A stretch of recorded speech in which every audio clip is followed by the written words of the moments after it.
시청자 여러분 안녕하십니까? 뉴스타트 3부 시작합니다. 날씨부터 살펴보겠습니다. 북쪽에서 내려온 찬 공기의 영향으로 기온이 갑자기 뚝 떨어지면서 강추위가 찾아왔습니다. 서울 지역 체감 온도는 영하 5도로 떨어졌고 부산과 경북, 강원도 일부 지역에는 한파특보도 내려졌습니다. 현장 취재기자 연결합니다. 양동훈 기자. 네, 서울 여의도 한승센터에 나와 있습니다. 네, 어제도 쌀쌀하긴 했지만 이 정도는 아니었는데 날이 갑작스럽게 추워졌어요. 지금 분위기는 어떻습니까? 네, 저희가 이른 새벽부터 이곳 한승센터에 나와 있었는데요. 잠깐만 서 있어도 발이 시리고 장갑을 끼고 있는 손도 차가울 정도입니다.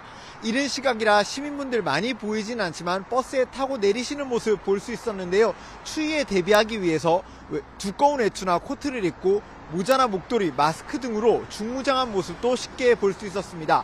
출근길 시민 이야기 잠깐 직접 들어보겠습니다. 지난주에 비해 날씨가 갑자기 너무 추워져서 어제 보니까 날씨 보니까 영하로 오늘 떨어지더라고요. 그래서 갑자기 급하게 내복도 꺼내 입고 패딩도 꺼내 입은 상태예요, 지금. 조금 전인 새벽 6시 기준 서울 기온은 영하 2도를 기록했고 체감 온도는 영하 5도까지 떨어졌습니다. 중부 지역 대부분 기온이 영하로 떨어졌고 부산과 경북, 충북, 강원도 일부 지역에는 한파특보까지도 내려졌습니다. 기상청은 북쪽에서 찬 공기가 유입되면서 기온이 크게 떨어졌고 바람이 세게 불어 체감 온도는 더 낮다며 출근길에 따뜻한 겉옷을 챙겨야 한다고 당부했습니다. 경기, 충청, 전라 서해안과 충남, 전북 내륙, 제주도 등에는 약한 눈비가 내릴 수 있어 빙판길에도 유의하셔야겠습니다. 또 강원 영동과 경북 동해안에는 건조특보도 발효된 상태라 산불 등 화재 예방에 유의해야 한다고 기상청은 설명했습니다. 이번 추위는 모레 낮부터 서서히 풀려 평년 기온을 회복할 전망입니다. 지금까지 서울 여의도에서 YTN 양동훈입니다. G20 정상회의에 참석하는 길에 중동 주요 국가 순방에 나선 이재명 대통령이 첫 방문국인 아랍에미리트에서 외교 일정을 시작했습니다.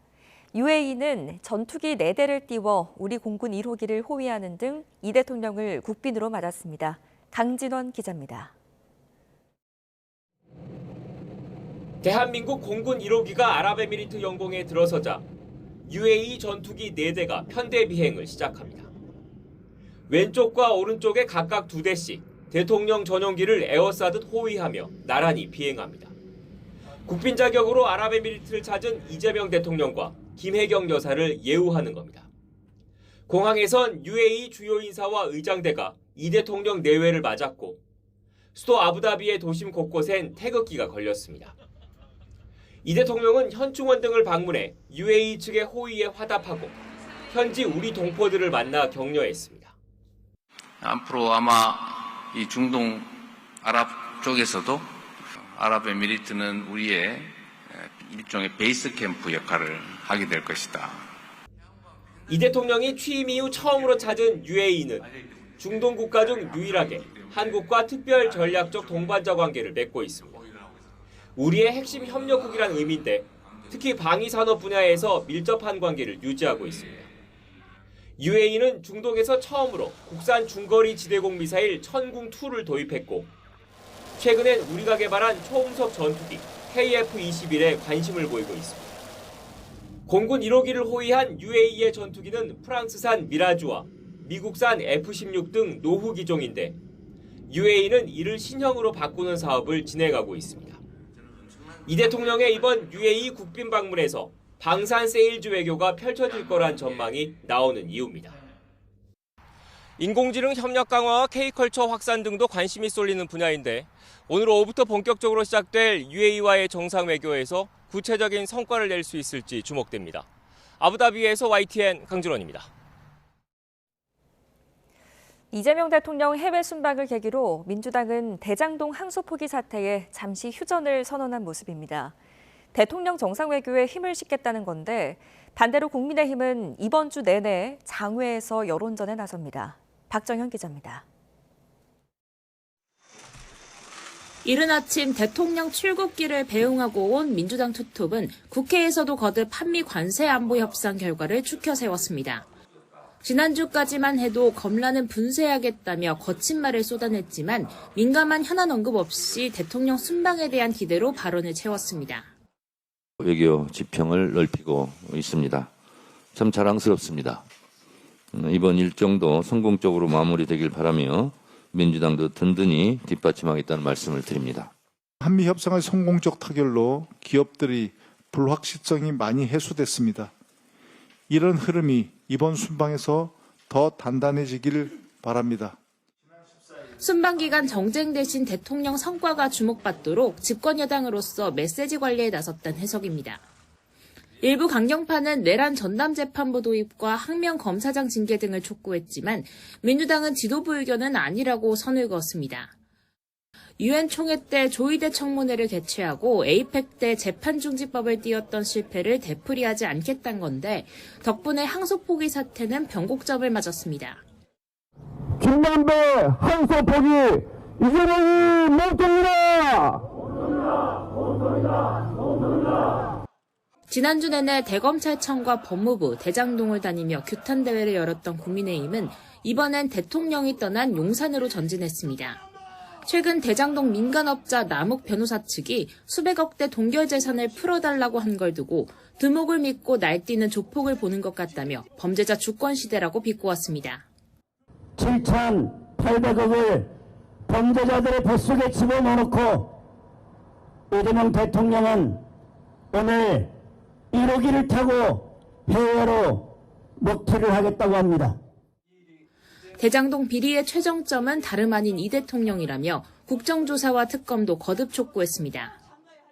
외압의 결과로 이익을 받은 자 바로 본인인 것입니다. 대장동의 몽땅 그 자체 그 사람이 누구겠습니까? 국민의힘은 이번 주에도 내내 장외에서 투쟁을 이어간다는 방침입니다. 항소 포기 사태를 따져볼 국정조사를 두고 민주당은 법제사법위원회 차원에서 하자고 주장하고 국민의힘은 별도 특별위원회를 꾸리자고 요구해 좀처럼 이견을 좁히지 못하고 있습니다. YTN 박정현입니다. 네, 정치권 소식 조금 더 살펴보겠습니다. 국회 운영위원회는 오늘 전체 회의를 열어 대통령 비서실과 국가안보실, 대통령 경호처 등에 대한 예산안 심사에 나섭니다. 더불어민주당과 국민의힘은 대통령실 특수활동비 예산을 놓고 치열한 공방을 벌일 것으로 전망됩니다. 더불어민주당 정청래 대표가 초선 의원 강연에서 김어준 씨가 발행인으로 있는 친여 성향의 온라인 커뮤니티를 언급하며 민심 청취를 조언한 사실이 뒤늦게 알려졌습니다. 정 대표는 지난 6일 제주도에서 열린 민주당 초선 의원 모임 워크숍에 참석해 민주당의 지지 성향을 봤을 때 딴지일보가 민심의 바로미터라면서 그곳의 흐름이 민심을 보는 하나의 척도가 될 수 있다고 말했습니다. 이런 발언에 대해서 국민의힘은 집권 여당의 대표이길 포기한 망언이라고 주장했습니다.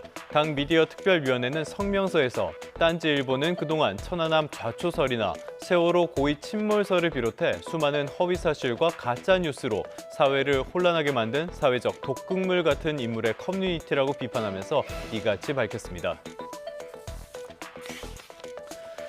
조국혁신당 대표 선거에 단독으로 출마한 조국 전 비상대책위원장이 호남을 찾아 정치적인 매기가 되겠다고 강조했습니다. 조 전 위원장은 어제 전당대회 첫 지역 일정인 전남도 의회 기자간담회에서 더불어민주당 중심의 안방 정치를 도민 중심의 민생 정치로 혁신하겠다면서 이같이 말했습니다. 국회 행정안전위원회가 법안심사소위원회를 열고 제헌절을 다시 공휴일로 지정하는 내용의 공휴일법 개정안을 의결했습니다. 개정안이 행안위 전체회의 문턱을 넘어서 본회의까지 통과하면 지난 2008년 이후 18년 만에 제헌절 공휴일이 되살아날 전망입니다. 지금까지 주요 전국 뉴스였습니다.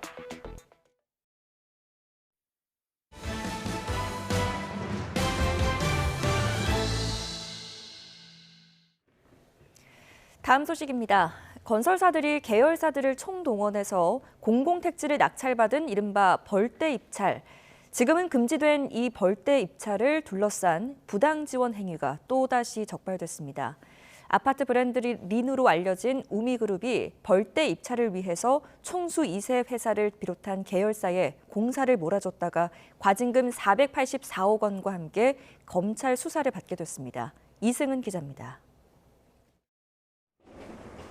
지난 2017년 우미그룹 총수인 이석준 부회장의 두 아들 승훈, 승현 씨가 자본금 10억 원으로 설립한 우미에스테이트. 별다른 실적도 없고 적자 상태에서 그해 우미그룹이 시행하던 남양주 별내 아파트 공사의 비주관 시공사로 선정됐고 2023년 기준 100억대 영업이익을 내는 회사로 성장했습니다. 두 아들은 뿐만 아니라 우미개발의 지분을 팔아 5년 만에 차익 117억 원을 벌었습니다. 우미그룹은 지난 2017년부터 이렇게 별다른 실적이 없던 5개 계열사에게 12개 아파트 공사에서 5천억 원에 육박하는 일감을 몰아주고 직원들도 보내줬습니다. 건축 공사업 면허조차 없던 회사도 자격을 갖춰줬습니다. 벌떼 입찰이 사회적 문제가 되자 300세대 이상 주택건설 실적이 있어야 입찰 1순위로 참가할 수 있도록 제도가 바뀌었기 때문입니다. 이렇게 실적을 채운 5개 계열사들은 공공택지 입찰 275건에 참여했고 우미에스테이트와 시무종합건설은 2020년 2개 공공택지를 낙찰받기도 했습니다. 이를 통해 두 회사는 800억 원대 이익을, 그룹 전체는 1,200억 원대 이익을 추가 확보했습니다. 공정거래위원회는 우미그룹의 시정명령과 함께 과징금 483억 7,900만 원을 부과하기로 하고 주요 역할을 한 우미건설을 검찰에 고발하기로 했습니다. 계열의 회사에 합리적 사유 없이 상당한 규모의 아파트 공사 일감을 몰아주어 과다한 경제상 이익을 제공한 부당지원 행위를 제지한 사례입니다. 우미건설은 조사 과정에서 자사 입장이 받아들여지지 못한 점에 대해 안타깝게 생각한다며 의결서를 받은 뒤 대응 방안을 구체적으로 검토할 것이라고 밝혔습니다. 또 이번 일을 계기로 더욱 엄격하고 투명한 준법 경영 시스템을 구축할 것이라고 밝혔습니다. YTN 이승은입니다. 정부가 외국인의 위법적인 부동산 거래 행위에 대해 최대한 강력하게 대응하기로 했습니다. 국무조정실 부동산감독추진단은 제2차 부동산 불법행위 대응 협의회를 열고 국토교통부 등 각 부처가 추진하고 있는 부동산 불법거래 조사 현황과 향후 계획을 점검했습니다. 정부는 특히 국토교통부가 적발한 외국인 주택 위법 의심 거래 210건에 대해 최대한 강력하게 조처한다는 계획입니다. 한미 관세 협상이 일단락된 가운데 김정관 산업통상부 장관이 YTN에 출연해서 후일담을 털어놨습니다. 협상 반전의 순간부터 미 상무장관에게 한우를 대접한 일까지 김 장관의 말 직접 들어보시죠.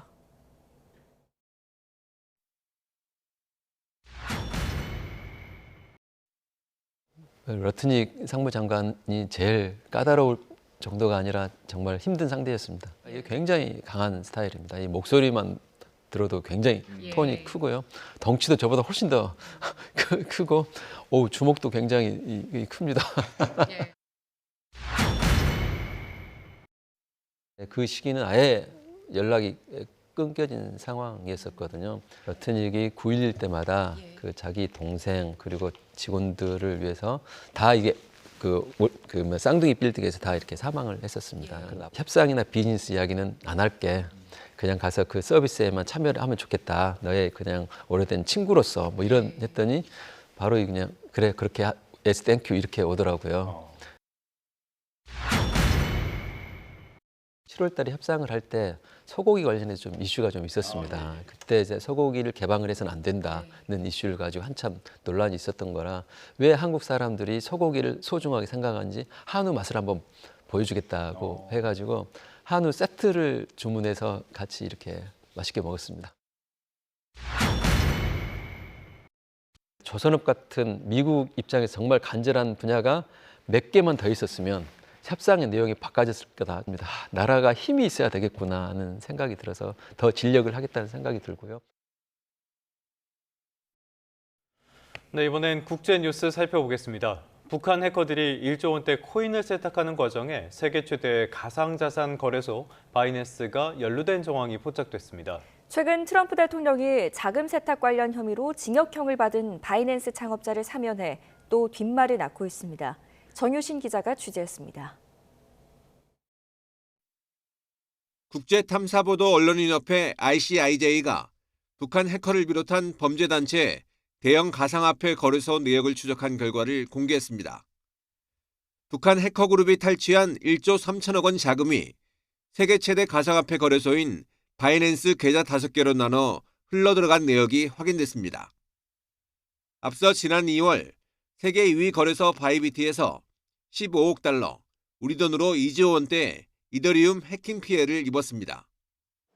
당시 단일 가상화폐 해킹 사건 사상 최대 규모로 북한 해킹 조직 라자루스의 소행으로 추정됩니다.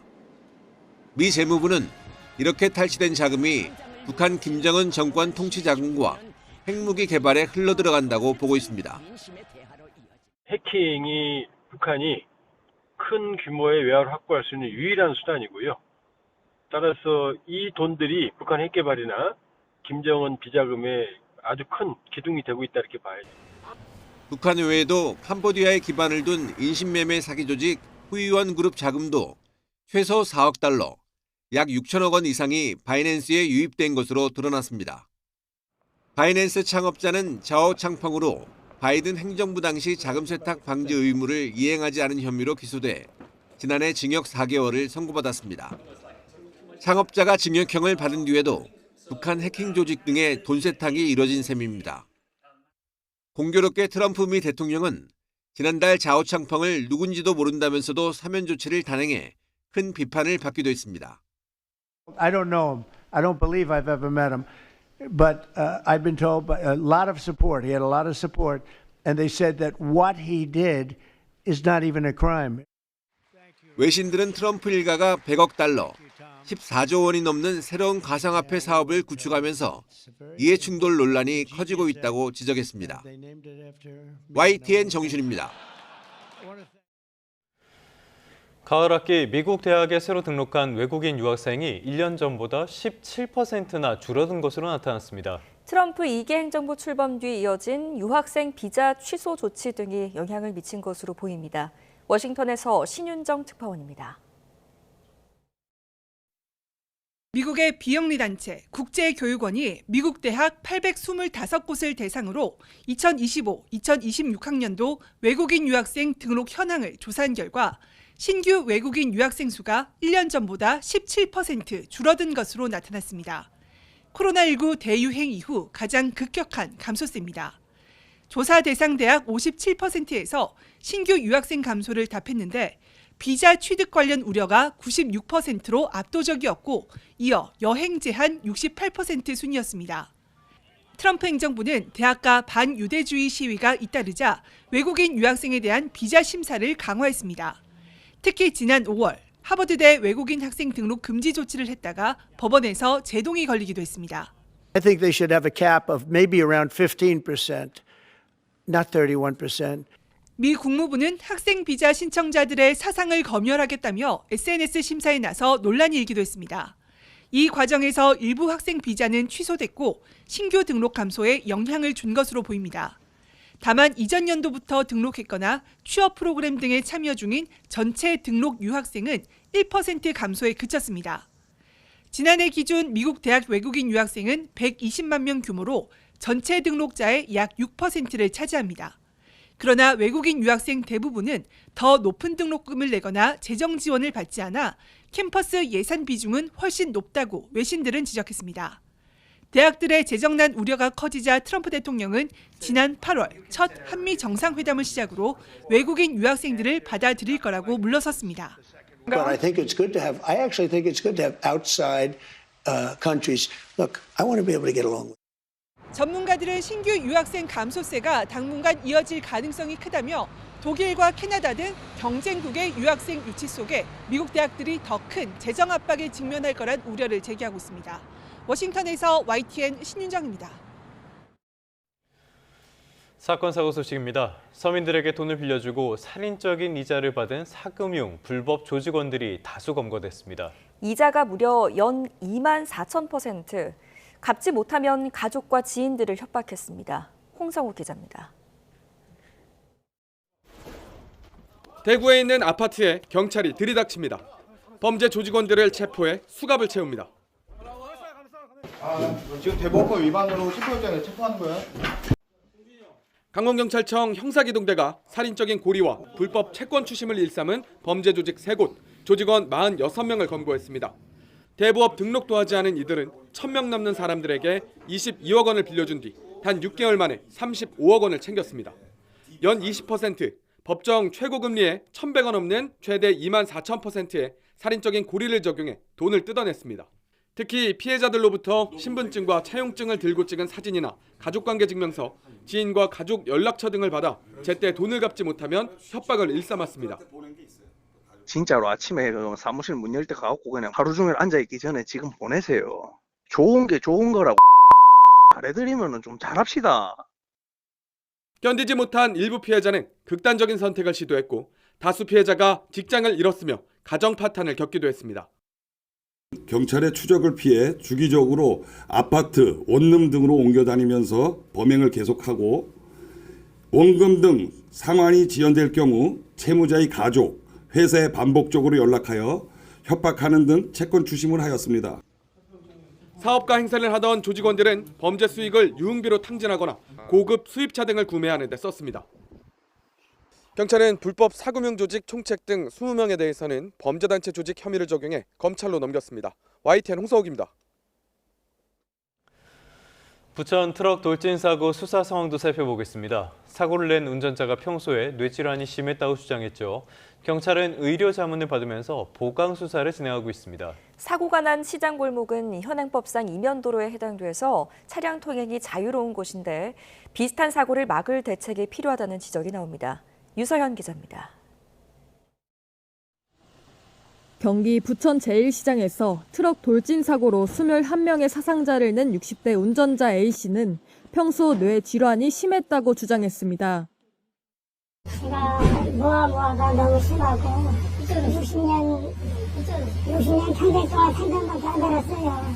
그 잠은 4시간 동안 그 외에는 자본 적이 없고.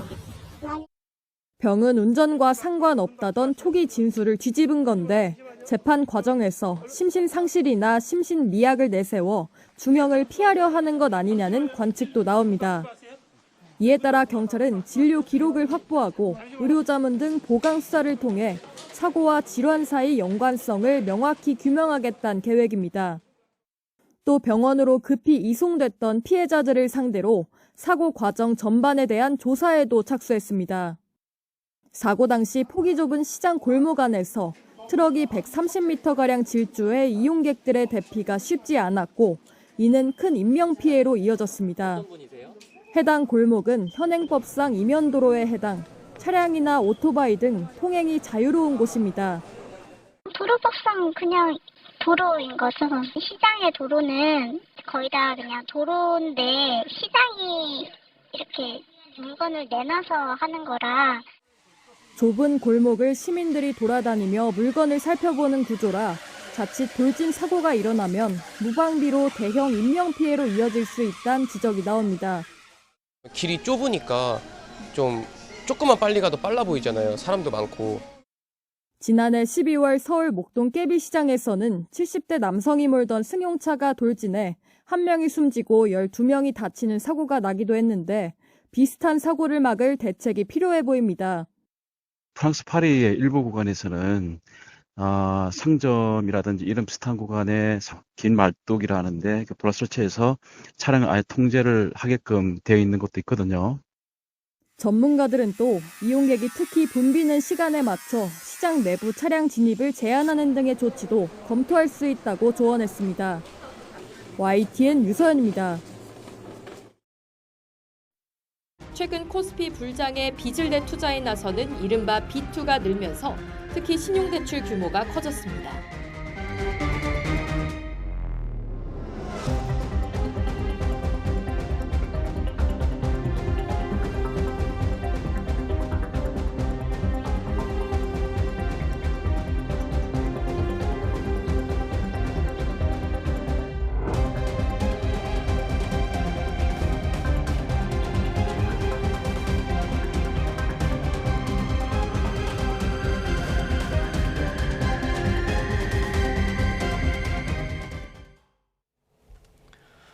네, 증시가 화랑새를 띄어가면서 B2 현상에 대한 우려도 커지고 있습니다.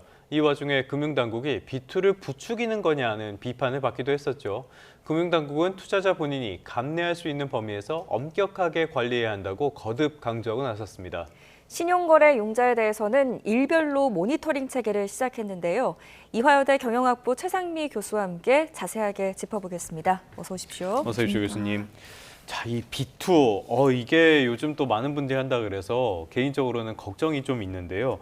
금융위원회 이야기를 들어보면요. 올해 1월부터 10월까지 신용대출이 2조 원 정도 순감을 해서 지금 안정적으로 잘 관리되고 있다 이런 말을 하는 것 같아요. 어떤 이야기들 하고 있습니까? 그러니까 이번 보도를 보면 크게 한 3가지 정도로 정리할 수 있거든요. 이제 첫 번째 총량 기준으로 봤을 때 신용대출 자체가 과도하게 늘고 있지 않다라고 이제 메시지를 보낸 거나 마찬가지고요. 예. 보면은 1월부터 10월까지 그 이제 금융권 신용대출이 2조 원 정도 순감했다고 이제 얘기했고요. 근데 이제 과거 10년의 평균을 보면은 9조 1,000억씩 계속 순증했던 거랑 비교하면은 오히려 증가가 아니고 감소 구간이라는 점을 강조한 거예요. 그다음에 예. 두 번째 보시면은 가계부채랑 신용대출은 이미 이제 규제 틀 안에 있다, 규제를 잘하고 있다. 그래서 2020년하고 21년 사이에 이제 신용대출로 주식하고 부동산에 다 뛰어들었잖아요. 그때 B2 랠리가 있었는데 그렇죠. 그때만큼 심각하지 않다라고 이제 강조한 거고요.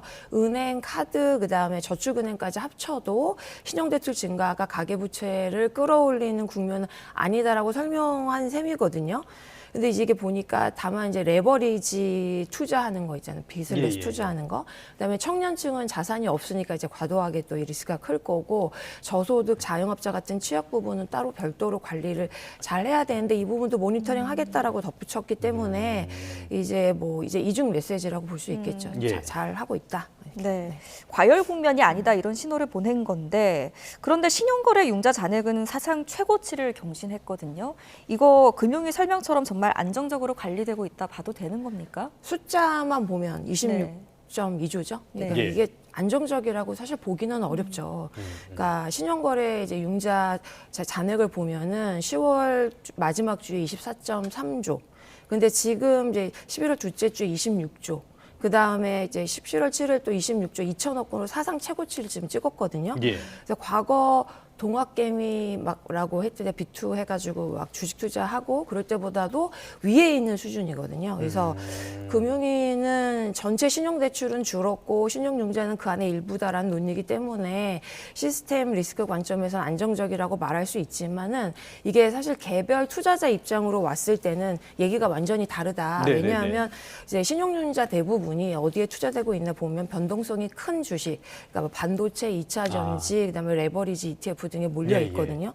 근데 지수 레벨도 지금 거의 4천에 육박하잖아요. 그렇죠. 그럼 이제 아예 올라 있는 상태에 또 이제 추가로 투자를 한 거나 마찬가지죠. 그래서 지금 이런 시점에서는 조금만 조정이 나와도 반대 매매가 일어나고 추가 하락이 또 일어날 거고 또 반대 매매가 계속 일어나면서 엄청난 이제 리스크에 이제 휩싸이게 된 이런 구조라고 볼 수가 있습니다. 그래서 금융 시스템 자체에서는 관리가 되고 있다고 볼 수 기도 하지만 내 계좌의 위험은 전혀 안정적이지 않다. 그래서 안정이라는 표현하고 그다음에 개인 투자자가 내가 지금 안전하게 투자하고 있느냐 이 문제는 서로 완전히 다른 문제이니까 이 부분을 명확히 하셔야 될 것 같습니다. 네.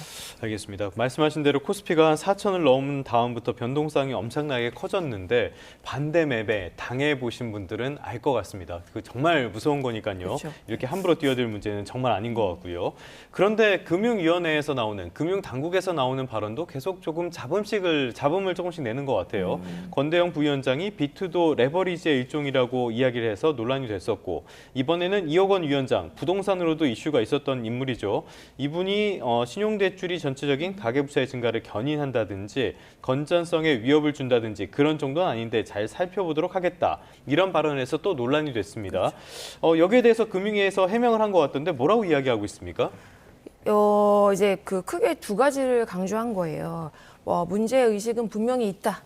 네. 그래서 신용대출하고 신용융자가 자본시장으로 흘러들어가가지고 B2로 쓰이는 부분은 일별로 말씀하신 대로 모니터링을 하고 있고 가계부채 총량하고 DSR 관리 틀 안에서 은행권 레버리지 관리를 지속적으로 준면하고 있다는 거를 또 강조를 했거든요. 그다음에 이제 시스템 전제 이제 경제 시스템적으로 리스크 수준에 온 건 아니라고 또 이제 얘기를 했는데 예. 전체 신용대출은 또 연초 대비 또 순감을 했고 그다음에 고 DSL 차주랑 다중채무자, 청년층 과다 대출에 대해서는 이미 은행별로 관리 계획을 가지고 있고 감독 지표를 운영하고 있다.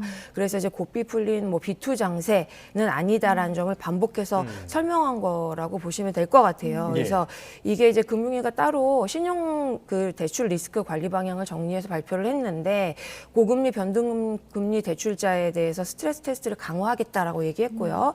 그다음에 신용대출 마이너스 통장으로 레버리지 투자를 하는 계층에 대해서 은행권에서 이제 경보 체계를 갖추겠다. 예. 그다음에 청년이나 저소득 자영업자 등 이제 취약차주라고 부르는데 이들의 상환 능력하고 을 점검을 하고 맞춤형 재무 조정이랑 컨설팅 확대 이게 세 가지 축으로 잘 관리를 하겠다 이렇게 얘기를 했습니다. 근데 이제 이런 관리 방안을 내놓은 것도 중요하긴 한데 말의 톤도 굉장히 신중해야 된다. 왜냐하면 이제 당국에서 이렇게 얘기를 하면은 이제 B2를 하는 이제 레버리지를 극대화하는 이제 그렇죠. 차주의 입장에서는 당국이 안정적으로 보니까 더 빌려서 투자해도 되겠네 이런 생각을 할 수 있으니까요. 이제 이런 거 조심하셔야 될 것 같습니다. 네, 이 금융당국 관계자가 말하는 한마디 한마디가 시장이 민감하게 반응할 수 있는 만큼 이 말의 무게보다 말의 속도가 지금 앞서는 모습이라서 우려가 됩니다. 아까 좀 짚어주신 것처럼 일별 모니터링 강화한다, 이렇게 당국에서도 관리한다고는 하지만 개인 투자자들이 주의해야 하는 점도 있을 거잖아요. 어떻게 리스크 관리하면 좋겠습니까? 세 가지 정도로 말씀드리고 네. 싶은데요. 첫 번째. 내가 갚을 수 있는 기준 안에서 레버리지 한도를 잘 정했느냐 이걸 체크하는 게 필요한데 예. 남들 다 빚내가지고 내가 다 빚내서 투자한다고 돈 버는 건 아니니까 이제 월소득, 기존 대출이 얼마큼 있느냐, 이제 비상자금, 그러니까 견딜 수 있는 자금 능력 규모를 감안을 해가지고 내가 감당 가능한 최대 손실을 우선 정하고 그 안에서만 신용융자나 마이너스 통장을 쓰셔야 될 거고요. 그 다음에 신용융자를 얻어가지고 고변동성 종목하고 ETF를 동시에 여러 개를 들고 있으면 사실은 이걸 점검을 해야 됩니다. 그래서 요즘 개인 투자자 투자하시는 거를 보면은 반도체 많이 투자하시고 예. 2차든지 AI 로봇 테마 뭐 이런 거 코스닥이나 고퍼 성장주 같은 걸 이제 신용으로 섞어 들고 있는 경우가 굉장히 많거든요. 근데 이제 이거는 재무에서 말하는 포트폴리오를 분산하는 게 아니고 위험 자산으로 아예 중첩해가지고 가지고 있는 거라고 분석이 되고 예. 같은 방향으로 움직이는 고위험 자산을 신용으로 여러 개 들고 있으면요, 이건 무조건 피하셔야 된다. 그다음에 이제 세 번째 중요한 거는 반대 매매 트리거, 그러니까 유지 비율을 반드시 체크를 해야 된다는 건데요.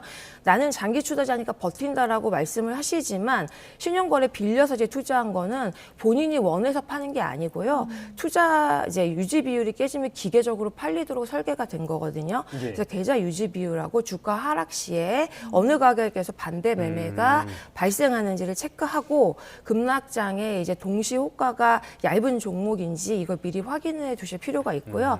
트리거 구간이 가까워지면 이제 먼저 스스로 줄여가지고 예. 이런 이제 관리를 하셔야 될 거죠. 네. 알겠습니다. 최근 들어선 금융당국이 주가 상승 쪽에만 너무 집중을 하는 것 같은데 위태로워 보이긴 합니다. B2 관리 잘 해야 하겠습니다.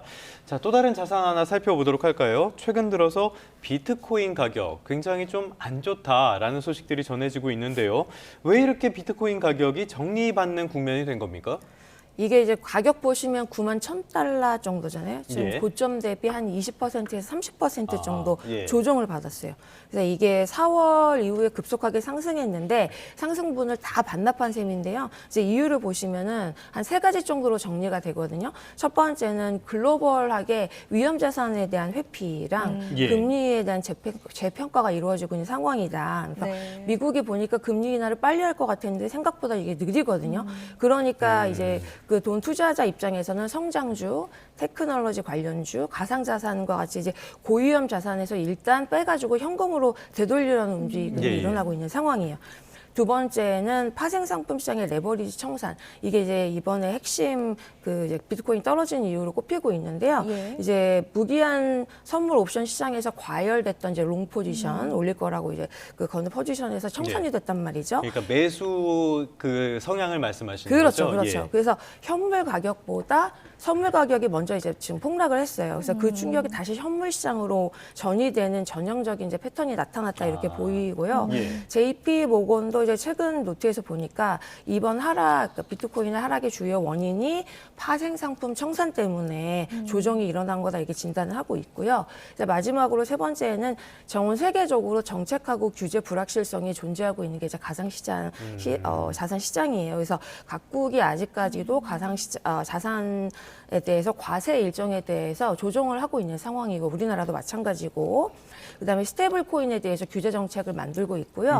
그다음에 일부 거래소의 이제 디파이 프로젝트 관련해 가지고 어떻게 규제할 것이냐 규제 리스크가 남아 있단 말이죠. 그래서 단기적으로 봤을 때는 어떤 뉴스가 나오냐에 따라서 가격이 계속 출렁이는 장세가 된 측면이 있습니다. 그래서 두 가지인데요. 단순한 가격 조정도 있었고 그다음에 레버리지 청산이 같이 겹쳐가지고 이렇게 폭락을 했다 이렇게 보입니다. 네, 지금은 많이 빠졌지만 비트코인에 대한 낙관론은 여전한 상태입니다.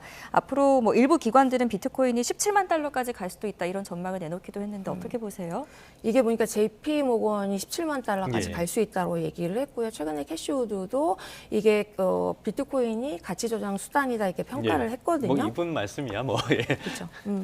그래서 이게 이제 JP 모건이 17만 달러까지 비트코인이 상승할 수 있다라고 얘기한 거는 그냥 예측한 건 아니고요. 금과의 상대 가치를 이용한 거라고 보시면 될 것 같아요. 그래서 지금 디지털 금, 비트코인 이렇게 인식이 되고 있는 상황에서 이제 민간이 금에 얼마만큼 투자하느냐 투자 규모를 보고요. 그다음에 비트코인의 시가총액을 이제 분석을 했고요. 그다음에 최근에 봤을 때 비트코인이 금에 비해서 변동성이 과거에 한 4배, 5배 됐다면 지금은 2배 이하로 줄었단 말이죠. 그래서 이 조정 개수를 넣었더니 한 이제 금에 비해서 비트코인 상대적으로 저평가돼 있어서 6개월에서 한 12개월 내에 17만 달러까지 갈 수 있다는 전망을 내놓은 거거든요.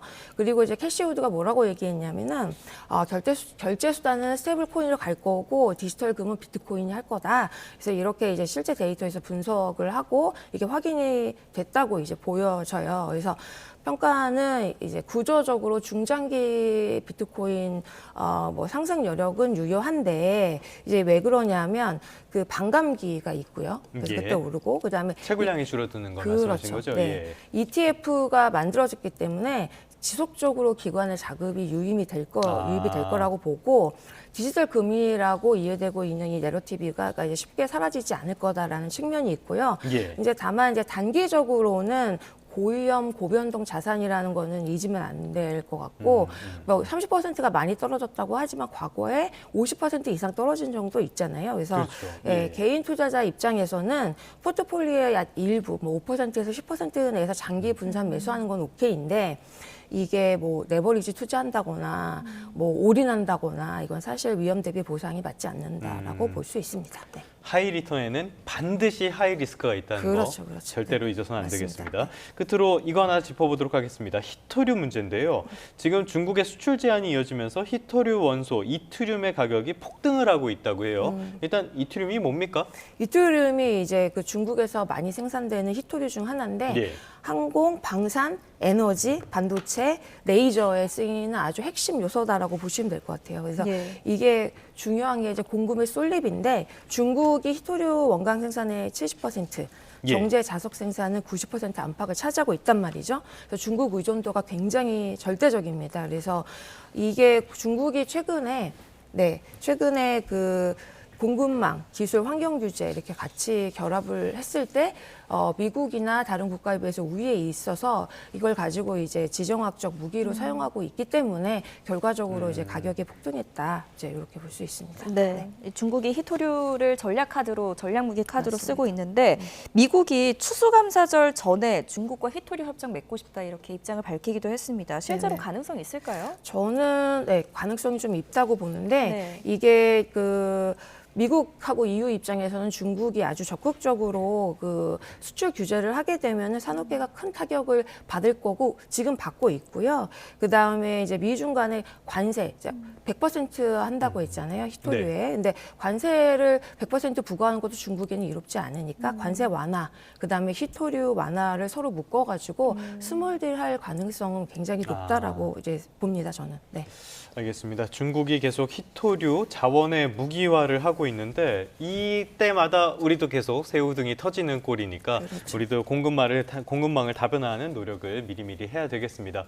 지금까지 이화여자대학교 경영학부의 최상미 교수와 함께 다양한 경제 이슈들 진단해봤습니다. 오늘 말씀 고맙습니다.